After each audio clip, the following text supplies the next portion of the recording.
Atom bomb यानी nuclear हथियार का क्या दुनिया पर महासंकट के बादल अभी छंटे नहीं हैं?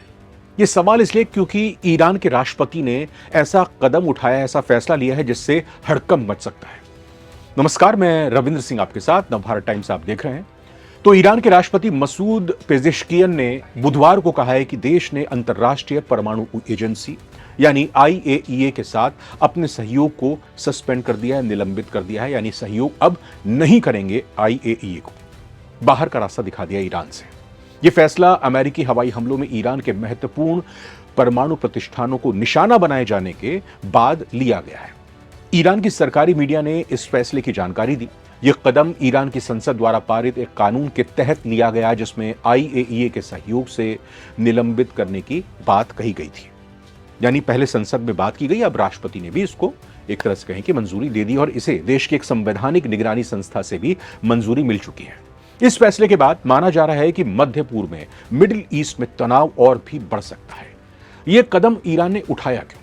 13 जून 2025 को इजराइल ने ईरान के सैन्य और परमाणु ठिकानों पर बड़े पैमाने पर हवाई हमले किए, जिनमें नतांज, इस्फहान और फोर्दो जैसे प्रमुख परमाणु केंद्र शामिल थे। इसके बाद 22 जून को अमेरिका ने भी इन ठिकानों पर हवाई हमले किए और अमेरिकी राष्ट्रपति डोनाल्ड ट्रंप ने इसे ईरान के परमाणु कार्यक्रम को पूरी तरह नष्ट करने वाला बताया। हालांकि आईएईए के प्रमुख राफेल ग्रॉसी और अमेरिकी खुफिया जानकारी के अनुसार इन हमलों से ईरान के परमाणु कार्यक्रम पर सिर्फ कुछ महीनों तक असर पड़ा है, यानी कुछ ही दिनों का ब्रेक लगा है। 25 जून 2025 को ईरान की संसद ने भारी बहुमत से आईएईए के साथ सहयोग को निलंबित करने वाला एक विधेयक ईरान की गार्जियन काउंसिल और सुप्रीम नेशनल सिक्योरिटी काउंसिल को अंतिम मंजूरी के लिए भेजा था।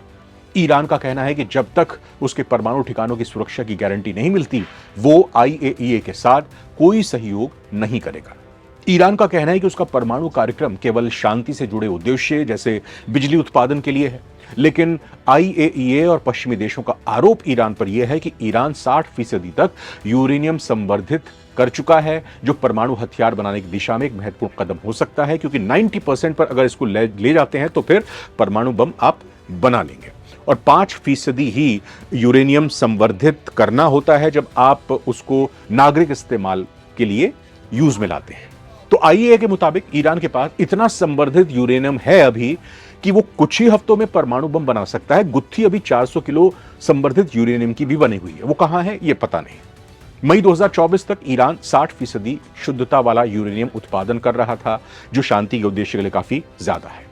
आईएईए ने 12 जून 2025 को एक प्रस्ताव पारित किया जिसमें कहा गया कि ईरान 2019 से अपनी अप्रसार जिम्मेदारियों का पालन नहीं कर रहा। इसके बाद आईएईए ने ईरान को संयुक्त राष्ट्र सुरक्षा परिषद में भेजने की चेतावनी दी, जिससे उस पर और ज्यादा प्रतिबंध बंदिशें लग सकती हैं।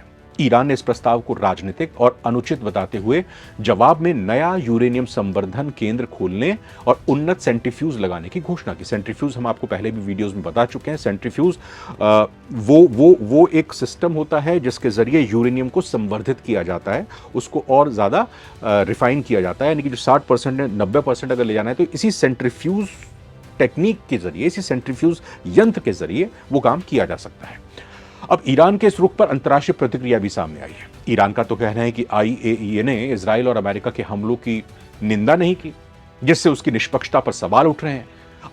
अंतर्राष्ट्रीय अदालत में भी ईरान ने रुख कर लिया है आईएईए के खिलाफ। ईरान के सर्वोच्च नेता अयतुल्ला अली खामनेई ने 26 जून को इन हमलों पर पहली बार टिप्पणी करते हुए कहा था, हमने इजराइल और अमेरिका को करारा जवाब दिया। वहीं आईएईए के महानिदेशक राफेल ग्रॉसी ने चिंता जताई कि ईरान का यह कदम परमाणु निरीक्षण को और मुश्किल बना सकता है।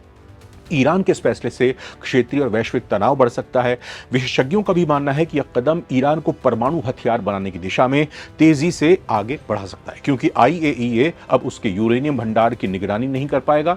अमेरिका और इजराइल इसे अपने लिए खतरा मानते हैं, जबकि रूस और चीन ने आईएईए की निष्पक्षता पर ही सवाल उठा दिया है।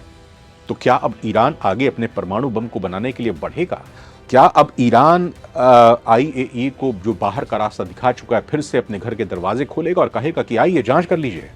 क्योंकि एक बार तो ईरान मुंह की खा चुका है, एक बार तो आईएईए की तरफ से धोखा खा चुका है। कमेंट करके आपकी क्या राय है, इसका इंतजार हमें रहेगा। नवभारत टाइम्स को सब्सक्राइब कीजिएगा, वीडियो अच्छी लगी लाइक कीजिएगा और कमेंट करके बताइएगा इस वीडियो की अच्छी बात और हमारी जो कमी रह गई है उसको जरूर बताइएगा। अच्छी बात ना बताएं तो भी चलेगा। बहुत बहुत धन्यवाद।